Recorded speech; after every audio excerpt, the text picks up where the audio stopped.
Радио Крым Реалии. Крымчане имеют право знать.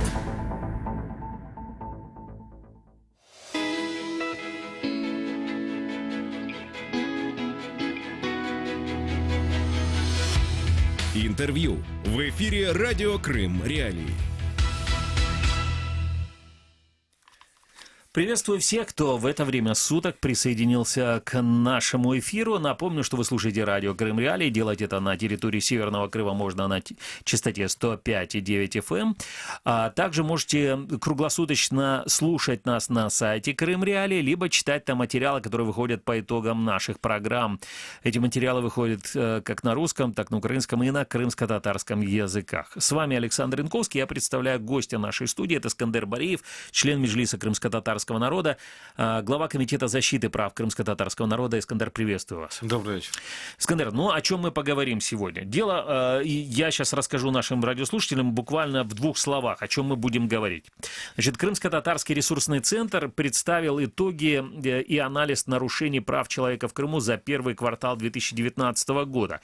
Так вот, по данным организации, которую вы представляете сегодня здесь, за первые 3 месяца было зафиксировано 45 обысков, 36 из которых в домах крымских татар, 52 задержания, 41 из которых в отношении представителей крымско-татарского народа, 61 допрос, 39 из которых в отношении представителей коренного народа, 97 арестов, 67 из которых в отношении крымских татар, 171 раз было нарушено право на справедливый суд, 108 из этих 171 случая в отношении, опять-таки, крымских татар, 32 раза было нарушено право на наивысший достижимый уровень физического и психического здоровья. В половине случаев это тоже было в отношении крымских татар. И зафиксировано 32 случая этапирования политзаключенных, то есть за пределы Крыма, насколько я понимаю. Вот обо всем этом мы и поговорим. Это не вся информация, которая была в этом докладе, это невозможно, наверное, всю ее просто перечислить, но мы поговорим вот о чем. В первую очередь, конечно же, Искандер, вот если сразу обобщить всю эту информацию и сказать, становится нарушений прав людей, всех, которых вы фиксируете, в 2019 году их стало больше зафиксировано или стало меньше, например, по сравнению вот с теми 5 годами российской аннексии, которые уже прожили крымчане? Но если судить по... Добрый вечер. Если судить по тем данным, которые мы смогли собрать и обобщить, а это данные и источники наших активистов, это данные Крымской солидарности, данные представителей других правозащитных организаций, для того, чтобы мы могли... И данные, в том числе и журналистов, которые активно работают, в том числе и журналисты Крым Реалии. И поэтому мы стараемся это все перепроверять, собирать, чтобы, когда мы заявляем и говорим об этих цифрах, мы могли четко обосновывать. Отвечая конкретно на ваш вопрос, я хочу сказать, что вот как раз первый квартал 2019 года, он вызывает, наверное, я не знаю даже, какое слово подобрать, там, негативные эмоции или какое-то, я не знаю, опасение какое-то на будущее, потому что любой из этих позиций, которые вы назвали, по сути дела, они достаточно высокие именно за такой период. Количество, наша организация, да, по количеству, задержание, арестов. Наша организация, она проводит, собирает информацию и дает информацию каждый месяц, но каждые 3 месяца мы как раз-таки информируем и проводим пресс-конференции для того, чтобы обобщить эту информацию за 3 месяца, потом за 6, за 9, за 12, и чтобы видна была динамика. Так вот, возьмем, к примеру, такой показатель, как случаи права на наивысший достижимый уровень физического и психического здоровья. Только в этом квартале зафиксировано 32 случая. Для того, чтобы радиослушателю было понятно, в прошлом году, за 2018 год, за этот же период было 19 случаев. Что это такое вообще? Здесь подразумевается следующее. Когда не оказывается медицинская помощь политическим заключенным, когда применяется физическая сила по отношению к задерживаемым или людям, которые находятся в заключении, когда применяется карательная психиатрия, то есть в данном случае, когда речь идет о том, что на экспертизу направляют людей, мы это тоже фиксируем. Хотя здесь, опять же, может быть спорный вопрос, когда мы говорим о карательной психиатрии, мы должны в первую очередь подразумевать, когда с помощью психиатрии оказывается давление на, скажем, на арестанта, на политзаключенного. Но в нашем случае, в принципе, если хотят просто обозначить или определить адекватность того или иного политзаключенного, даже в СИЗО, то врач-психиатр может прийти, в принципе, провести определенную беседу, выявить определенные симптомы и дать определенное заключение. То есть для этого нет необходимости направлять человека на целый месяц. Психиатрический диспансер, когда мы говорим одно дело, когда врач, он понимает, он готов, или когда реально больной человек. Но когда здорового или адекватного человека направляют на исследование, он находится в палате вместе с больными людьми, то, конечно, это оказание давления. И поэтому мы со своей стороны фиксируем эти случаи. Ну и в основном эти случаи. И если мы говорим об этой категории, я хочу просто завершить, только за 2018 год, за целый год было 57 случаев. А мы видим уже в первом квартале 2019 года 32 случая. И получается, что вот эти случаи, это абсолютно не зафиксированы, не вошли в эту статистику, просто когда людям, допустим, отказывают в медицинской необходимой какой-то помощи, да, то есть это только те случаи, которые связаны с людьми, которые находятся либо в местах заключения, либо содержатся под стражей. Да. Да? Вот. Либо вот случай, мы, конечно, включили случай в том числе с Резой Асановым, который поделился публично, он и приезжал сюда, говорил, что на него было совершено нападение, и своевременно ему не была оказана медицинская помощь. То есть этот случай мы также включили сюда, потому что оккупационная власть несет ответственность за каждого гражданина, проживающего на оккупированной территории, и обязана обеспечивать медицинской помощью. Конечно, если мы будем фиксировать все случаи, когда в больницах не оказывается своевременно помощь или неквалифицированная помощь, или вот совсем недавно мне написали, но надо перепроверить эти случаи, когда вот буквально за последний месяц, но это не входит в тот квартал, в 7-й городской больнице скончалось 4 человека. И один из них, Энвер Бекиров, которого хотели выписать, при всем том он сам просил, что у него состояние здоровья негативное, что он плохо себя чувствует, и при всем том он скончался именно в больнице. Я думаю, мы соберем эту информацию, конечно же, об этом мы более подробно будем давать информацию публично, потому что наши граждане должны быть обеспечены медицинским обслуживанием. Искандер, такой вопрос. Вот эта вся информация, которую вы вот представили, эти итоги, анализ нарушений прав человека в Крыму за первый квартал 2019 года, и занимаетесь этим, постоянно следите за соблюдением прав человека в Крыму. Каким образом на самом деле это может помочь тем людям, которые сейчас живут на территории Крыма? Как это работает? В первую очередь очень важно собирать и систематизировать то, что мы делаем. Для чего это делать? Во-первых, мы информируем украинское общество, потому что Украина, то государство, гражданами которого эти люди себя считают, Украина должна, и граждане Украины должны понимать, что на самом деле происходит в Крыму. И понимать, что должна быть солидарность вместе с теми людьми, которые находятся в худших условиях или находятся под оккупацией. Второй важный посыл. Мы эти данные используем в своих докладах на международных площадках. Это и в ОБСЕ, и в Парламентской ассамблее Совета Европы, и в ООН. Кстати, я когда совсем недавно был участвовал в работе постоянного форума по вопросам коренных народов, то я в том числе апеллировал этими цифрами, этими данными. И тогда российской стороне тяжело противостоять, потому что я называю конкретные данные, которые оспорить невозможно. А вот, кстати, вопрос, да, вот вы когда были на этой 18-й сессии форума ООН по вопросам коренных народов и рассказывали о том, что вот происходит на территории полуострова, было ли выступление, что называется, контрвыступление со стороны России, которые говорили, что вы говорите неправду абсолютно, а все прекрасно в аннексированном России Крыму? Хороший вопрос. Дело в том, что тактику Российская Федерация поменяла, во всяком случае, в рамках постоянного форума.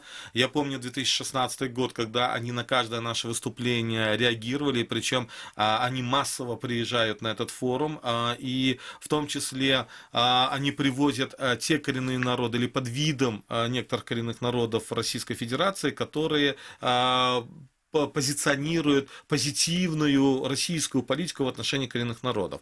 И, конечно же, они негативно реагировали на наши выступления. В 2017 году, когда мы смогли грамотно подготовиться и, соответственно, почти по каждой позиции давали четкую нашу позицию, наши доклады были отработаны, это еще в 2017 году было, и на любой выпад Российской Федерации коренные народы других регионов просто их засвистывали. Это было реально.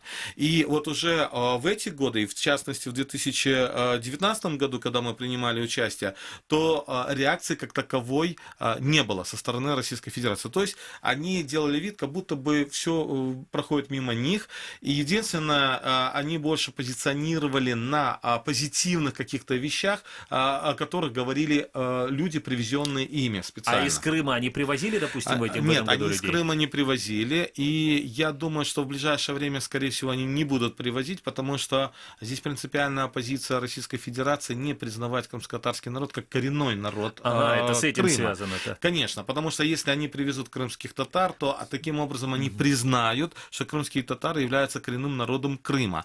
А это Они никого не признают противоречит коренным народом Крыма? в Крыму, вот, кстати, это тоже очень хороший вопрос. В преддверии этого форума я знаю, что представители караимской общины в Крымской пытались, там я не могу говорить за всю общину, за всех караимов, это будет неправильно, потому что есть караимы, которые проживают на территории материковой Украины и занимают проукраинскую позицию. Но, во всяком случае, было письмо, где официально обратились признать караимов коренным народом.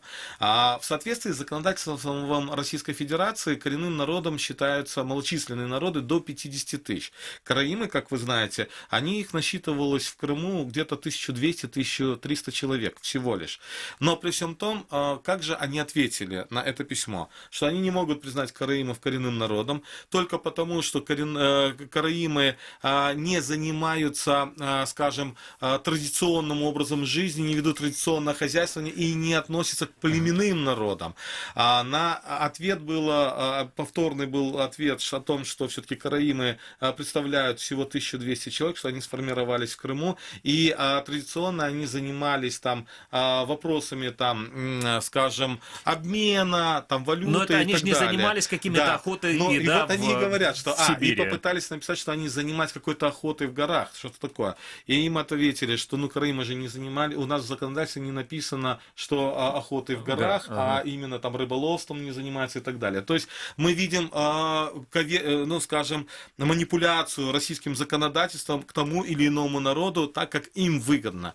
И мы видим живой пример, что караимы, несмотря на то, что их всего 1200 человек, они не признаются Российской Федерацией как коренной народ Крыма. А это для чего делается? Для того, чтобы полностью вообще зачистить тему, кто имеет отношение к Крыму, потому что российская пропаганда работает над тем, что к Крыму имеет прямое отношение только Россия. То есть вы думаете, что они вскоре могут признать вообще русских коренным народом Крыма?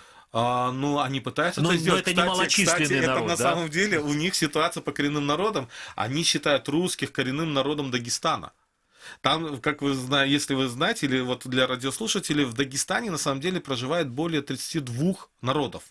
И дело в том, что эти народы, они реально сформировались на этой территории, и Дагестан это такая очень специфическая республика. Но они в соответствии со своим законодательством, они считают русский народ коренным народом Дагестана. Кстати, они тоже неоднозначно относятся к этим вопросам. Некоторые народы, которые по численности больше 50 тысяч, тоже считают коренным народом. Те народы, с которыми им легче, которыми они легче могут манипулировать. Но при всем том мы видим ситуацию, я в своем выступлении на постоянном форуме, когда я говорил о проблемах крымско-татарского крымско-татарского народа, как коренного народа Украины, территория которого или земля, родина которого оккупирована Российской Федерацией. Я в том числе говорил и о проблемах коренных народов Российской Федерации и приводил примеры, называл фамилии ряда представителей, к примеру, там, допустим, Павел Селензига, он является представителем народа УДГ, которых всего 1200 человек, и у них нет возможности изучать родной язык, нет школ, и практически делается все, чтобы ассимилировать этот народ. И этот человек сегодня вынужден находиться за пределами Российской Федерации. И называл ряд других народов, в том числе и представителей Татарстана. Я напомню только нашим радиослушателям, что у нас в гостях Искандер Бариев, член Меджлиса крымско-татарского народа, председатель Комитета защиты прав крымско-татарского народа. И сегодня мы говорим о итогах, значит, и анализа нарушений прав человека в Крыму в первом квартале 2019 года, который был представлен Крымско-татарским ресурсным центром. И вот буквально, наверное, еще несколько моментов. Также вы касаетесь в этом докладе, можно, да, ли назвать? Или да, как? Это получается, ну, мы называем анализ, хотя там больше собрана статистика, и опять же мы пытаемся показывать тенденции, но в последующем мы, сравнивая с другими периодами, конечно же, потом выстраиваем и показываем тенденции, что можно ожидать, на что больше оказывает давление оккупант.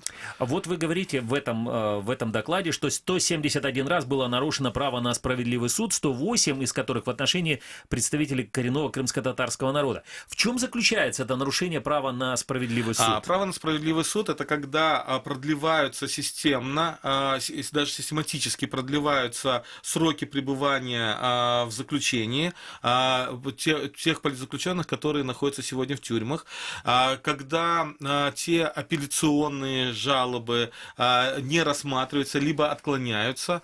И вот как раз-таки все эти случаи мы фиксируем как нарушение права на справедливый суд. Угу. И мы видим, что в основном все те дела, которые сегодня рассматриваются, они шиты белыми нитками. И примером тому является даже дело по 26 февраля. Если помните, насколько они были громкими, в итоге это дело развалилось. Ахтема Чийгоза обменяли на террористов с Турецкой республики, скажем, Мустафа Дагирмиджи и Али Асанов были, и их мера пресечения была изменена под домашний арест, и они в итоге осуждены условно. Угу. Как такового все-таки доказательства не было, и односторонний подход был. Но я бы еще, знаете, на какую категорию все-таки обратил внимание, это обыски. А вот как раз-таки за этот период было, на наш взгляд, достаточно высокое количество обысков, 45. Кроме того, именно в этот период впервые 27 марта обыски были массовые. То есть это был рейд, когда одновременно проводились обыски в 26 домах, в 3 районах, в местах компактного проживания крымских татар, в 3 районах Крыма. А с чем вы связываете такой вот действительно массовый обыск? Такого, наверное, не было уже несколько... Я что-то подобное могу только сравнить с 2018 годом, когда было 33 обыска по делу крымско-татарских предпринимателей Рисуля Вилиляева и Али Бариева, но там в жилище было 4 или 5 обысков, остальные были на коммерческих объектах. Поэтому здесь мы не можем... Здесь, опять же, разные вещи. Или там, допустим, в какой-то степени можно сравнить ситуацию в 2016 году и в 2017 году, когда были рейды, когда люди с автоматами в военной форме заходили в кафе или во время пятничной молитвы, или на рынках, вылавливали людей, вывозили в Следственный комитет и брали анализы слюны и отбор отпечатков пальцев. Но после этого отпускали. Да. С чем вы связываете, что такое количество сейчас было обысков? И еще один очень важный момент во время обысков. Что делалось в этом периоде? В этом периоде сотрудники ФСБ по гражданке, одетые в гражданку, активно проводили провокации среди людей, которые пришли поддержать обыскиваемых. То есть среди тех людей, среди которых есть стримеры, среди которых есть активисты, среди которых есть обычные соседи, которые вышли проявить гражданскую позицию. Таким образом, мы наблюдаем, что они четко фиксируют лица, что они провоцируют, и именно 27 марта произошло произошло столкновение, в результате 2 человека были задержаны и вывезены в Следственный комитет, а потом решением, административным решением один был оштрафован, а другой арестован на 5 суток. То есть, с чем я все-таки связываю такую массовость? Я все-таки думаю, что Российская Федерация, как оккупант, целенаправленно стоит на той позиции, чтобы пугать неугодное для Российской Федерации население. Это, в первую очередь, конечно, представители коренного крымско-татарского народа, проукраинские граждане, украинцы этнические. И таким образом создавать условия для добровольного покидания родной земли, выдавливания из Крыма. И потому что Российская Федерация все-таки, наверняка видит Крым как базу свою, как военную базу, и неугодные люди просто не нужны. Я где-то вот сегодня буквально встречал информацию о том, что, допустим, на 1700 год на территории Крымского полуострова проживало свыше 700 тысяч человек, а после российской аннексии, первой российской аннексии, имеется в виду 18 века, чуть больше 70 тысяч человек. То есть, фактически, получается, происходило, ну, я не знаю, 10-кратное какое-то, да, уменьшение количества населения. Действительно, да, крымские татары, я в том числе на международных площадках, когда выступаю, стали численным меньшинством на своей родине в результате акции или политики геноцида в отношении крымско-татарского народа. А в целом, насколько я занимался как раз демографическим состоянием Крымского ханства. Понятно, что мы, когда говорим о Крымском ханстве, мы не можем говорить только о полуострове Крым. И по разным данным есть такие цифры называются, что в Крымском ханстве проживало от 5 до 7 миллионов человек. Но это не Крым, да? Это не Крым, только Крым. Это современный юг Украины, это Краснодарский край. Но вот в связи с политикой было 3 крупных переселения. Сразу же после незаконной аннексии Крыма России в 1783 году был первый отток, когда пыталась царская Россия ввести крепостное право, когда отбирались земли и собственность у людей, и, соответственно, люди собирались и выезжали в сторону Турции, Турецко-Османской империи, либо в сторону Румынии. И поэтому сегодня есть диаспоры в Болгарии, в Румынии и в Турции. А второй был после Крымской войны. И третий крупный отток был, конечно, это еще до депортации, тоже где-то в этом промежутке времени. Единственное, что на момент уже начала 20 века крымских татар насчитывалось порядка 200 тысяч на территории Крыма. Ну и, конечно же, тотальная депортация, и Крым с 1944 года практически до 1989 года, динамика роста была от 0 до нескольких десятков человек. Вот, кстати, такая депортация, можно сказать, да, она продолжается сейчас, вот поскольку я основываюсь на данных вашего, опять-таки, доклада, поскольку можно говорить вот как о депортации, 32 случая вы зафиксировали этапирование политзаключенных. То есть в чем проблема? Вот объясните, да? То есть нельзя даже по российскому законодательству, получается, вывозить людей, которые были осуждены на территории или задержаны на территории Крыма, вывозить их за пределы Крыма. Ну, согласно российскому законодательству, они сегодня считают Крым российской территорией. Поэтому это не противоречит самому российскому законодательству. Но это противоречит международному праву, потому что сегодня Организация Объединенных Наций признала Крым оккупированной территорией, а Российскую Федерацию страной-оккупантом. И в соответствии с 4-й Женевской конвенцией на территории Крыма вообще должно действовать украинское законодательство. Это раз. Во-вторых, не должны призываться в армию. Это два. А в-третьих, в армию страны-оккупанта. И в-третьих, не должны вывозиться или этапироваться на территорию страны-оккупанта. Сегодня мы видим, что только за этот период 32 политических заключенных были вывезены из Крыма на территорию Российской Российской Федерации. Кроме того, еще же есть случаи, когда действительно депортируются люди, вот такие, как, к примеру, Нидим Халилов, из-за того, что он не захотел брать паспорт российский, или те люди, которые не успели получить вид на жительство, или у них был вид на жительство украинский для проживания в Крыму, ну, гражданство Узбекистана. Многие, это десятки людей, которые были депортированы непосредственно в Узбекистан. И, кстати, когда на закрытом совещании НАТО я говорил об этом, то не буду говорить кто, посол одной из страны четко сказал, что мы видим тенденции в депортации 1944 года и депортация сегодня. Даже несколько десятков человек, это тоже вызов, и об этом нужно задумываться. И мы продолжаем программу. Сегодня, значит, стало известно нам, что 7 мая представителя консульства Украины в России не допустили к крымчанину, осужденному подконтрольному России судом в Крыму, Владимиру Балуху.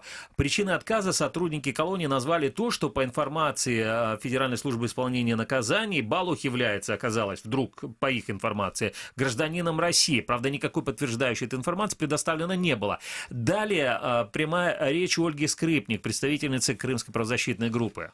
Ситуация крайне странная, так как ФСИН отказал представителю украинского консульства, ссылаясь на то, что администрация колонии имеет информацию от ФСИНа России о том, что Балух является гражданином Российской Федерации. Это абсолютный нонсенс даже с точки зрения России, потому что именно российские оккупационные суды осудили Владимира Балуха именно как гражданина Украины. И более того, когда Владимира неоднократно оставляли под стражей в СИЗО Симферополя, то есть постоянно продлевали ему меру пресечения, то как раз так называемые судьи Крыма постоянно аргументом использовали то, что у Владимира украинское гражданство. То есть сами же оккупационные суды признают его украинским гражданином. Таким образом, после прибытия вдруг в Россию он стал российским гражданином, абсолютно непонятно. Однозначно, что Владимир не брал российского паспорта, однозначно он не предпринимал никаких действий для получения этого так называемого автоматического российского паспорта. И даже в материалах дела везде, с точки зрения даже российского так называемого права, да, которое в Крыму, он везде фигурирует как украинский гражданин. Поэтому, конечно, нас, мягко говоря, удивила такая информация в СИН. Я думаю, что наше консульство будет теперь официально это все проверять, направлять соответствующие запросы. Но если они действительно попытаются Владимира формально сделать российским гражданином, то, я думаю, тут однозначно цель одна – максимально ограничить его права, а именно лишить его возможности, чтобы его посещал украинский консул или любые другие украинские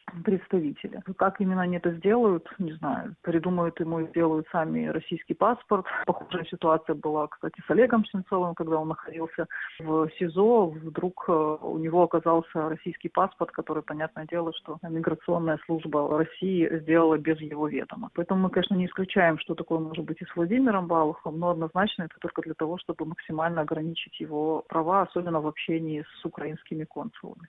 Я тут должен напомнить, что Владимир Балух, просто нашим радиослушателям, может быть, не все знают, он был задержан еще в 2016 году, его обвиняли российские чиновники в том, что он хранит боеприпасы там в своем доме, но на самом деле это человек просто, который повесил там флаг. Украинский флаг, у него была твердая позиция, и, кстати, он был этапирован среди 32 человек, как раз он был этапирован в этом первом квартале.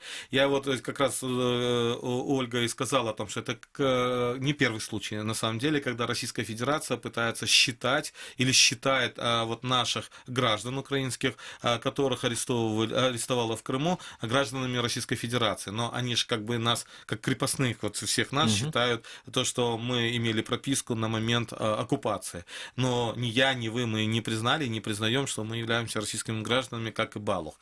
Поэтому, я думаю, еще один важный фактор, почему они стараются этапировать на территорию Российской Федерации. Во-первых, здесь усложняется процесс коммуникации, удорожается процесс оказания помощи нашим политзаключенным, потому что, когда в Крыму все-таки есть солидарность, люди стараются, передают своевременно еду, там, продукты питания, это тоже очень важно, потому что, когда политзаключенный находится в тюрьме, и когда даже те, ну, скажем, не политзаключенные, а те заключенные, которые находятся с ними вместе, они видят, что со свободой постоянно идет поддержка, совершенно другое отношение к тем или иным политзаключенным. И вот таким образом усложняется процесс и защиты со стороны адвокатов, и оказания, скажем, помощи продуктами и одеждой.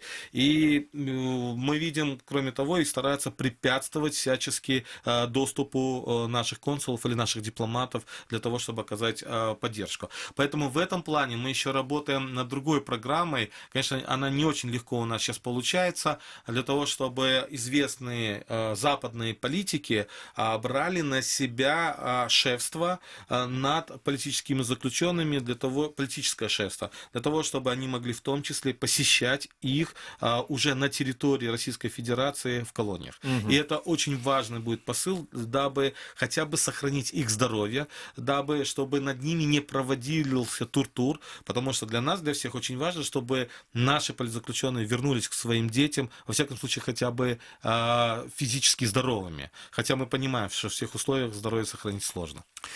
Спасибо. Искандер Бареев, член Меджлиса крымско-татарского народа и председатель Комитета защиты прав крымско-татарского народа, был гостем нашей студии. Напомню, что сегодня мы говорили о докладе Крымско-татарского ресурсного центра по итогам и анализам нарушений прав человека в Крыму за первый квартал 2019 года.